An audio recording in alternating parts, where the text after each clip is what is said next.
A relação Estados Unidos-China, ela é positiva para os dois em termos absolutos? É. Mas quando você inclui o elemento poder, você começa a se preocupar com a questão do relativo.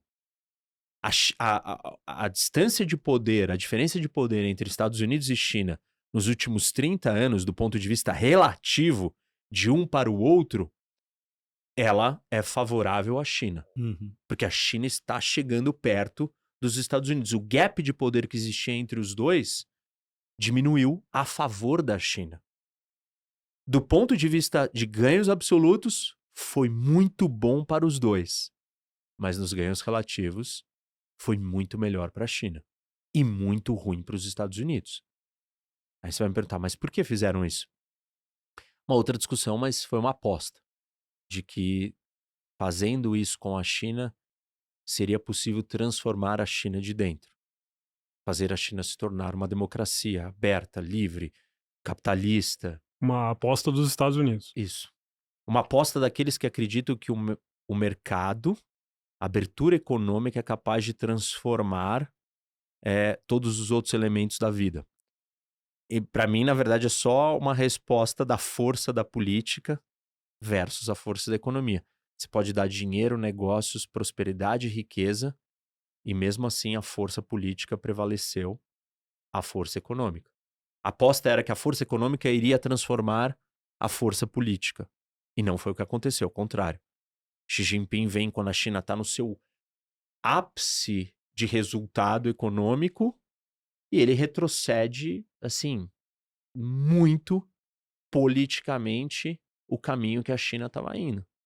Ele consolida poder, ele se torna mais autoritário, ele traz ideias mais retrógradas, ele começa a controlar ainda mais toda a economia, ele faz um movimento inverso. E então a aposta deu errado. Fala, pô, mas e da onde que veio isso? Isso veio baseado na Guerra Fria, com a União Soviética. Com a União Soviética deu certo não transformá-la de dentro, porque não havia essa troca, essa abertura, mas falar, vamos conter eles que eles vão implodir de dentro. De uma certa forma tem algo similar aí, que eles implodiram de dentro e agora com a China a ideia era, eles vão se transformar de dentro. Eles não se transformaram e eles ficaram gigantes. E agora tem que lidar com o problema. Acho que um pouco antes aí desse papo, teve um grande investidor que deu uma entrevista. Eu acho que eu tinha até anotado aqui o que ele falou, mas de uma certa forma, o que você ponderou aqui, até o que ele falou não faz muito sentido. Ele falou que ele estava preocupado com o cenário, né, internacional, porque dependendo do resultado das eleições nos Estados Unidos, o risco geopolítico poderia aumentar muito, porque guerras econômicas precedem guerras militares. Foi o Ray Dalio, O né? Ray Dalio falou isso. É, Então, o Ray Dalio, ele tem uma tese que a gente aprende assim no primeiro dia de aula de um curso de relações internacionais, que transição de poder entre grandes potências não acontece pacificamente, a não ser que uma delas colapse, sozinha. A Guerra Fria não virou Guerra Quente porque a União Soviética colapsou sozinha. Os ingleses deixaram de ser um império e entregaram o trono para os americanos porque eles colapsaram sozinhos. Caso contrário, caso você não esteja colapsando, haverá um choque, haverá uma guerra. E na história dos impérios e das transições de superpotências e potências, foi sempre com choque. E a tese do Dalio é essa, que nós estamos caminhando para um choque. E assim, eu acho que tá certo, eu só acho que ele faz uma aposta demasiada na China. Ele dá a entender que quem vai ganhar essa batalha é a China. Eu, assim, tenho dúvidas. Eu consigo imaginar um cenário onde a China ganhe, e para isso acontecer, precisa continuar acontecendo o que está acontecendo hoje, com o mundo livre, com as democracias, com o mundo ocidental, que é a divisão interna. Se está dividido internamente, você não está focado no seu inimigo.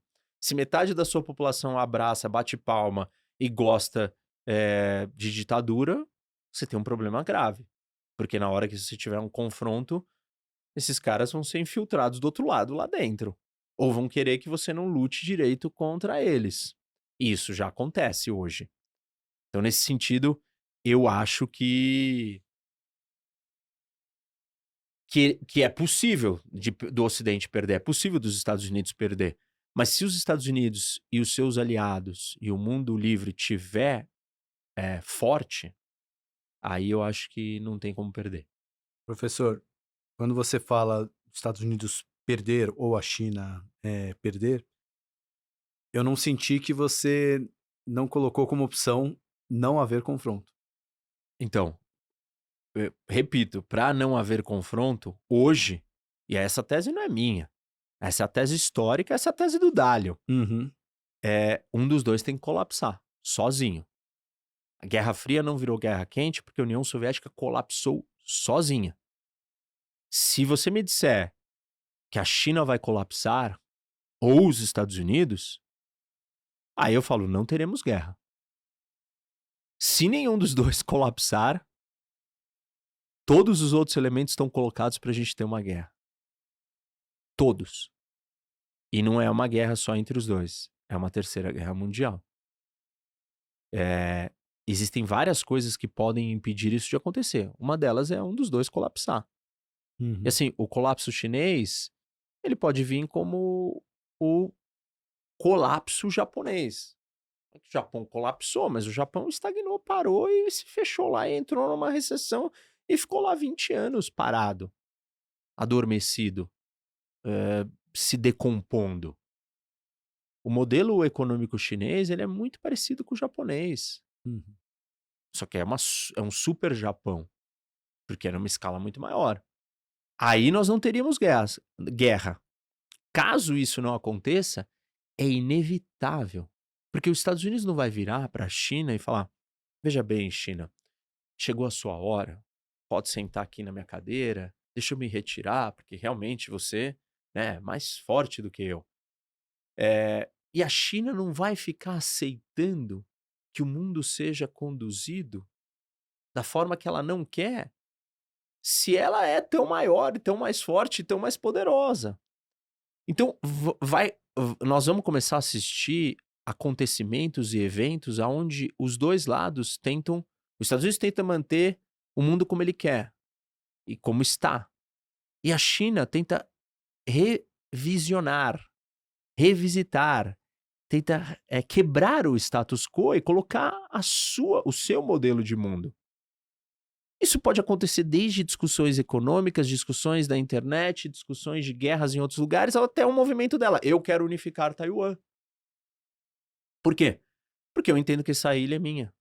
Esse território é meu. Todo mundo que vive aí é chinês, já foram parte do meu país, das minhas dinastias. Eu quero Taiwan.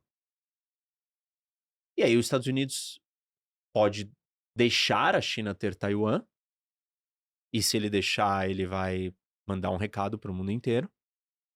Eu sou fraco. E aí a gente tem um problema teórico de análise de alianças e de um fenômeno que se chama equilíbrio de poder. Vocês já jogaram o War e você sabe quando alguém no War começa a ficar muito forte, o que acontece?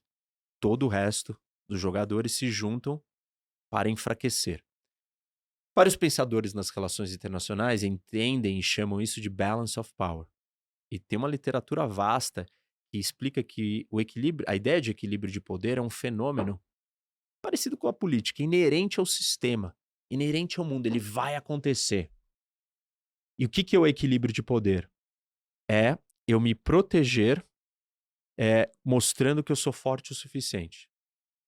Só que, se as minhas demonstrações de força são os meus aliados, e eu vejo que os meus aliados estão abandonando outros aliados, eu sinto que o pêndulo do equilíbrio de poder está indo para o lado do meu inimigo. E aí eu tenho duas opções. Ou eu subo o meu poder sozinho e me preparo para enfrentar aquele inimigo. No caso, vamos imaginar o Japão. O Japão vai ter que decidir, então, bom, Estados Unidos não salvou Taiwan. Caramba, tô sozinho aqui. Então eu preciso ou aumentar a minha força para a China não vir, porque quando existe equilíbrio não tem ataque. Uhum. Os dois falam, meu, tem paridade aqui, eu não tenho força. Mas quando tem desequilíbrio, vai ter guerra.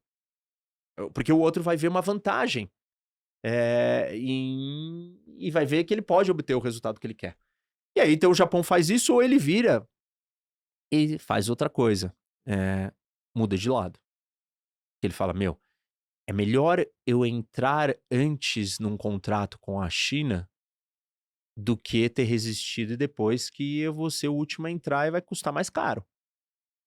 Né? Que nem você vai comprar um papel, né, numa festa lá, e você é o último a comprar a ação quando ela já tá lá em cima. Uhum. Você quer comprar no começo, você sabe que ele vai subir. E se ele for lá, atacou Taiwan, Estados Unidos não fez nada, ele capturou Taiwan, você seriamente precisa escolher o que você vai fazer com o equilíbrio de poder ali.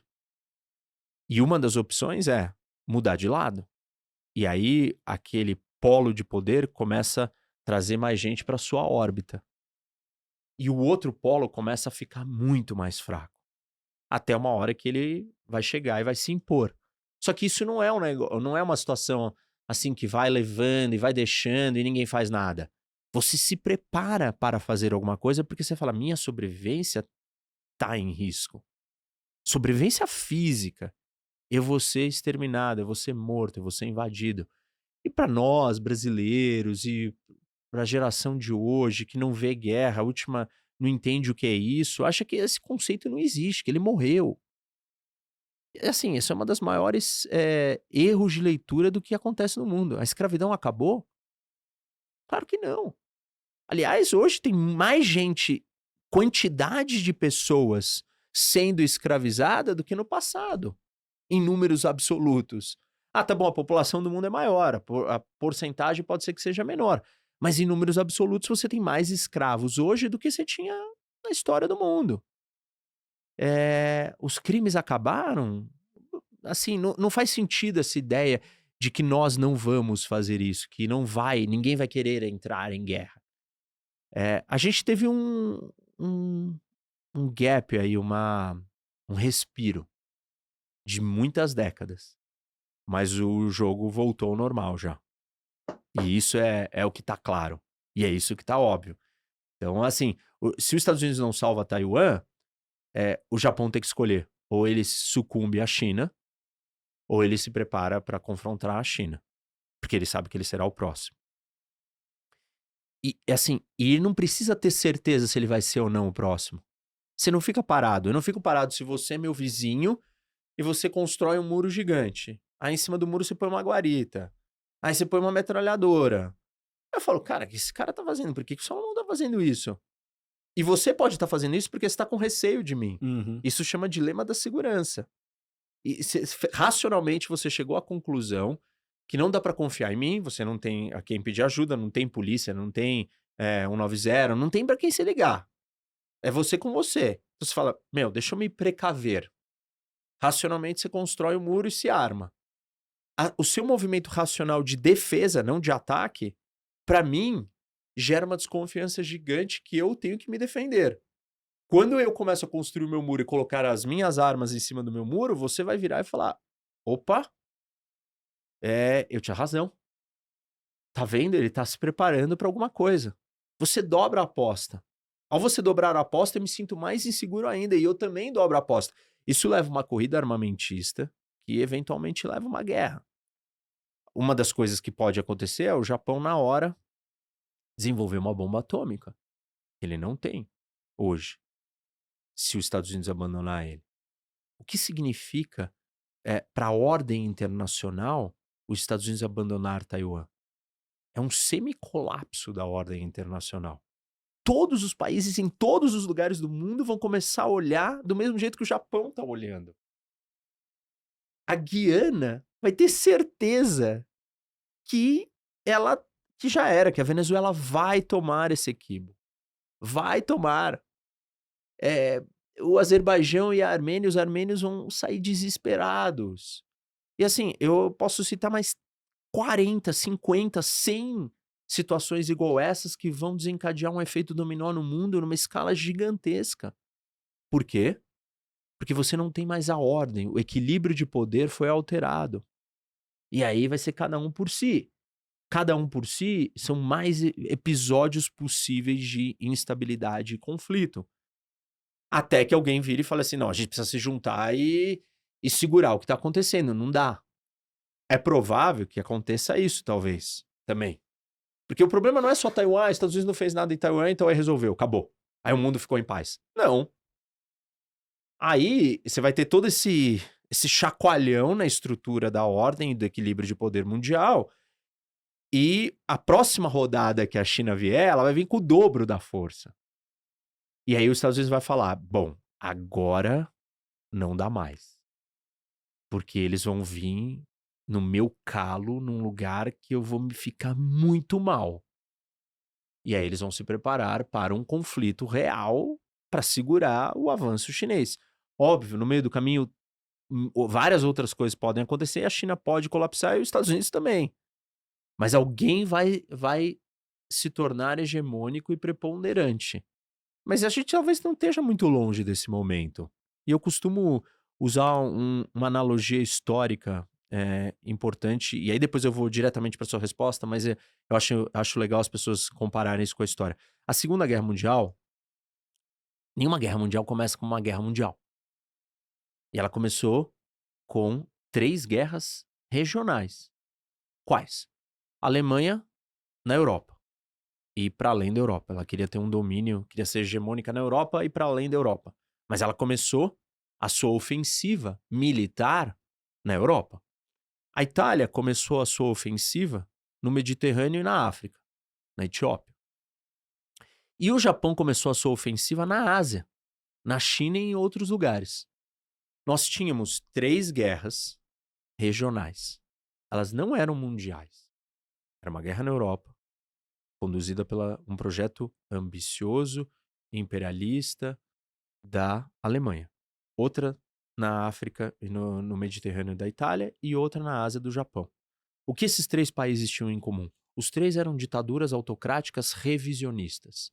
Elas não queriam que o mundo continuasse daquele jeito, eles queriam que o mundo fosse estruturado de acordo com a ordem deles. Beleza. Quando que a Segunda Guerra vai virar uma guerra mundial? No momento que o Japão ataca os americanos em Pearl Harbor. Automaticamente nessa hora, quando os Estados Unidos entram na guerra, a guerra vira mundial. Até então a guerra não era mundial. Nós tínhamos 3 guerras regionais. E aí eu pergunto para todo mundo que está assistindo a gente: nós temos algum conflito regional no mundo hoje? Quantos? Cabeça aí tem 2, né, que eu vejo. Isso, 2. Você tem a Rússia invadindo o maior país da Europa, fora ela mesma, na Europa, com um projeto expansionista na Europa. Você tem um segundo no Oriente Médio, que é o Irã, numa guerra assimétrica por proxies contra Israel.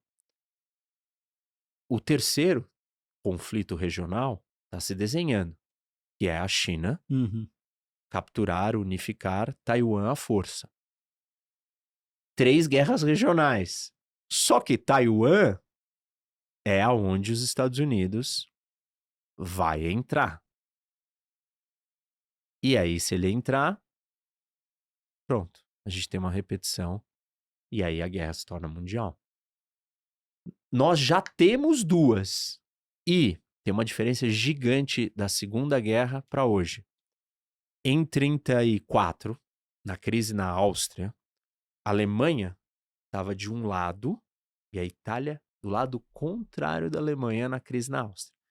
Quando a Itália vai para a Etiópia, a Itália está de um lado e a Alemanha está do lado contrário da Itália. A Alemanha ajudou os chineses contra os japoneses até o final dos anos 30.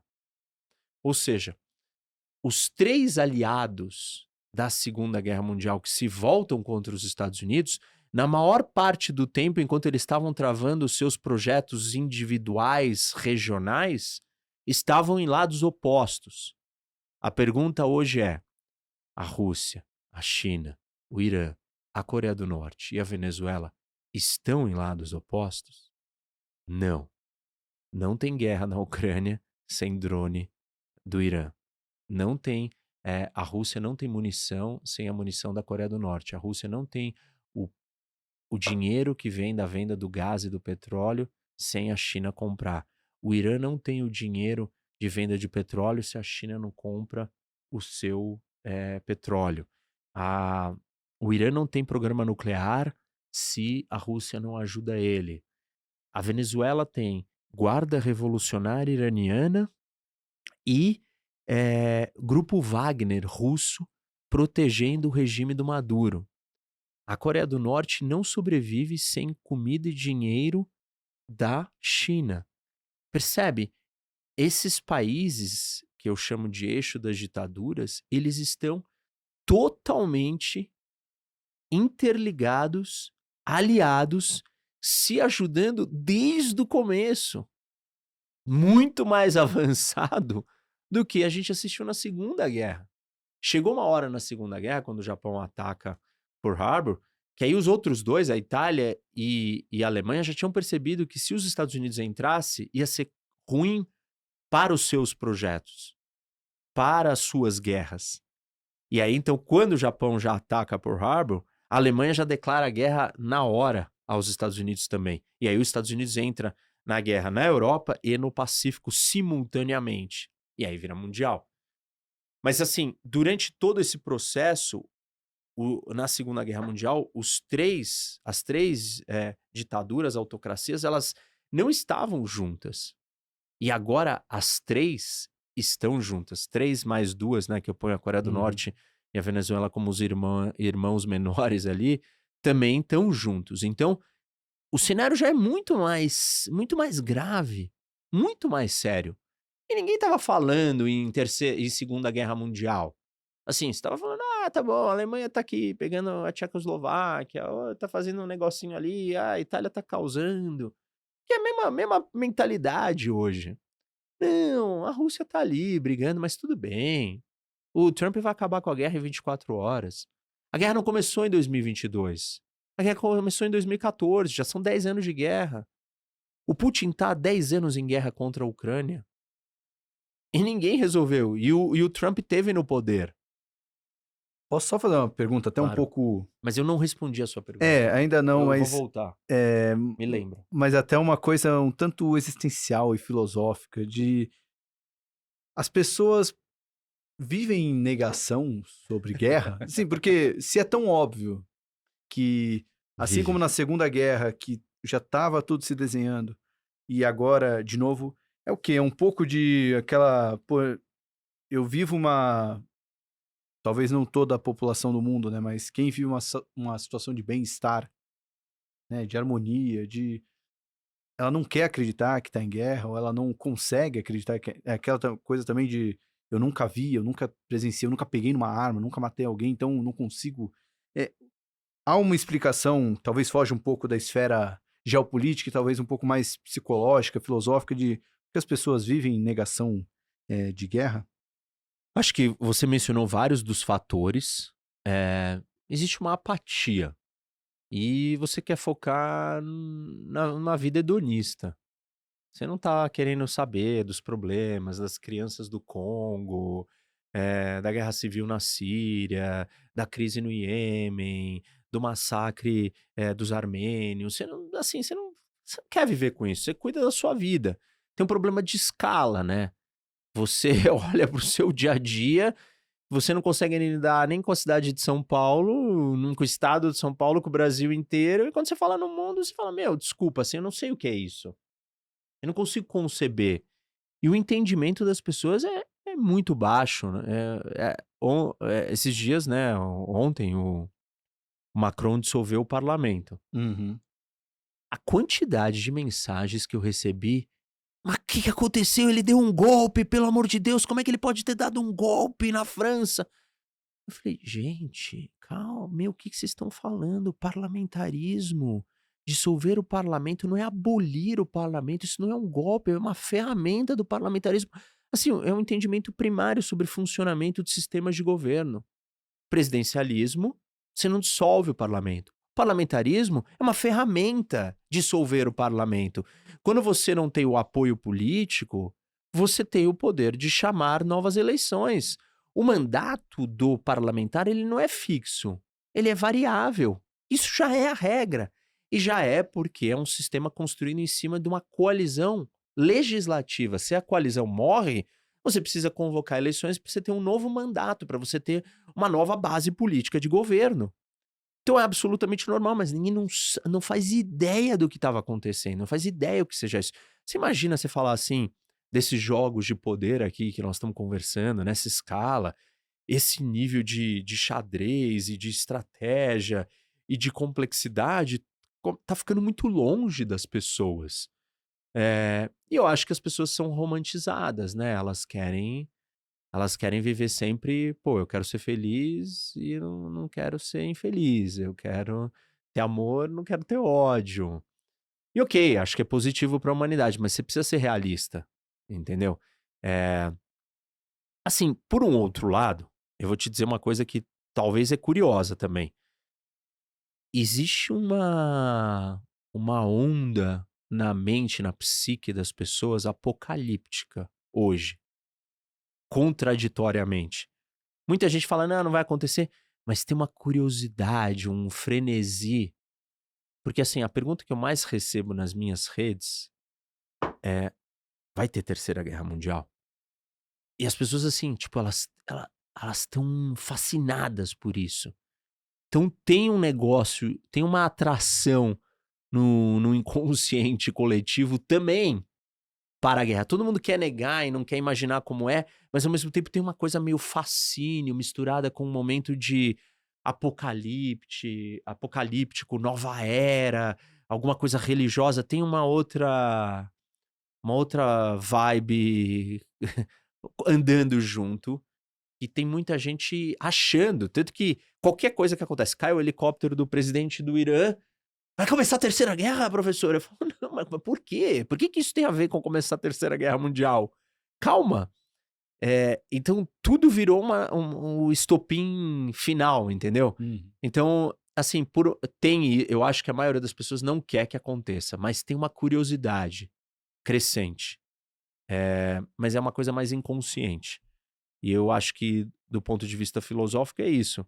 Tem uma Uhum. vontade de viver o bem, uma negação, uma falta de entendimento, e o mundo ficou muito barulhento, né? É muita informação, é muita coisa, muita teoria da conspiração, é muita polarização. Aí você não consegue analisar essa realidade sobre a realidade, você analisa sobre qual é o seu lado.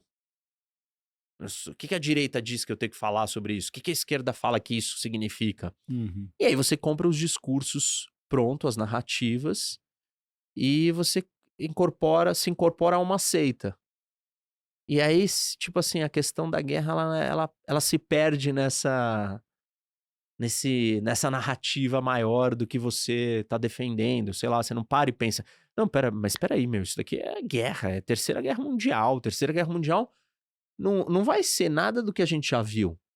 Porque assim, a Segunda Guerra foi grande, foi. Mas os países que eram as potências ainda eram paizinhos pequenos. Hoje, os países das potências é China, é Índia. São os maiores países. Os países médios, eles são os países de segundo escalão da briga, de segunda divisão. Na Segunda Guerra, os países de primeira divisão eram o que são países médios hoje. Tirando os Estados Unidos e tal. Mas era o Japão, era a Alemanha, era a Itália. Pô, Japão, Alemanha e Itália hoje são países segunda camada. Os países de primeira camada são países gigantescos, populações imensas. É Índia, é território aí, Rússia, é Estados Unidos, é China. Esses são os verdadeiros líderes hoje. Essas são as potências. Claro, a Alemanha é uma potência, o Japão é uma potência, mas são potências menores. A guerra mesmo vai acontecer em níveis e escalas muito maiores se ela acontecer. E assim, todo mundo, mas e a bomba atômica? Não vai acabar o mundo? A gente pode ter uma guerra que não se use bomba atômica. Não é necessário usar a bomba atômica. Nós tivemos um monte de guerras depois do advento da bomba atômica. Tá bom, não uma guerra mundial. E a última guerra mundial, quando a gente criou a bomba atômica, usaram a bomba atômica. Então as chances são altas de se usar. Mas não necessariamente precisa ser uma guerra atômica. E mesmo se for uma guerra atômica, não precisa ser uma guerra total. Pode ser uma guerra nuclear limitada, onde você joga uma bomba, o outro joga outra bomba e para. E a guerra, aí todo mundo fala, não, beleza, agora ficou sério, melhor parar. E aí daqui pra lá é acabar o mundo. Então assim, existem milhões de possibilidades. É, eu, eu acho que as pessoas, elas não estão conectando os pontos. Elas só estão vivendo um dia após o outro, elas acham que isso é inconcebível, como pandemia era inconcebível. Uhum. Quem que achava que Sim. você ia ficar trancado em casa, vivendo um negócio desse, uma doença, maluco? Essas coisas são inconcebíveis até ela acontecer. Você acordar e a torre tá despencando. E você olhando na televisão falando, o que tá acontecendo? Só que assim, nós não estamos tão longe disso, porque tem tantas coisas já acontecendo, tá tão claro o movimento, o posicionamento,